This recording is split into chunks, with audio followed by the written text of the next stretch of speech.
Artificial অথবা কৃত্রিম দাঁত যদি মুখের মধ্যে লাগানো হয়, এ অবস্থায় অজু গোসলের হুকুম কি? মনে রাখতে হবে আর্টিফিশিয়াল অথবা কৃত্রিম দাঁতটা ২ ধরনের লাগানো হয়। একটা হচ্ছে স্থায়ীভাবেই ডাক্তার এটাকে স্থাপন করে দেয়। তার মানে মুখের মধ্যে কোনো একটা দাঁত যদি আপনার পড়ে গেল, তাহলে সেটাকে মাপ নিয়ে ডাক্তার নতুন করে বানিয়ে আপনার মুখের মধ্যে স্থায়ীভাবে স্থাপন করে দিল।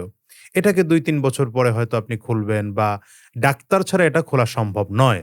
স্বাভাবিক পর্যায়ে খোলা যায় না। এরকম দাঁত যদি লাগানো হয় তাহলে মাসআলা হচ্ছে আপনি স্বাভাবিক কুলি করলেই ওযু এবং গোসল ২ টাই হয়ে যাবে। অর্থাৎ এই দাঁতের মাড়ি পর্যন্ত আপনাকে পানি পৌঁছাতে হবে না। স্থায়ী দাঁতের ক্ষেত্রে যে হুকুম, এই দাঁতের ক্ষেত্রেও একই হুকুম।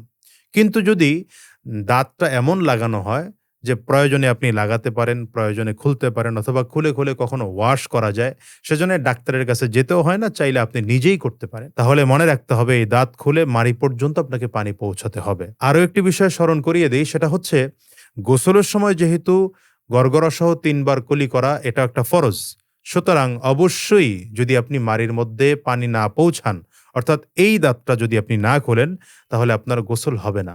অবশ্যই সেক্ষেত্রে এই ফরজ কমপ্লিট করার জন্যে আপনার দাঁত খুলে এরপরে আপনার মাড়ি পর্যন্ত পানি পৌঁছাতে হবে। আর ওযুর সময় যেহেতু কুলি করাটা ফরজ না, সুন্নাহ, সেই হিসাবে আপনি যদি নাও খুলেন তাহলে ওযু হয়ে যাবে। বাকি সুন্নাহ অনুযায়ী ওযু কমপ্লিট হবে না। সুন্নাহ অনুযায়ী ওযু কমপ্লিট করার জন্য এই দাঁত খুলে মাড়ি পর্যন্ত পানি পৌঁছাতে হবে।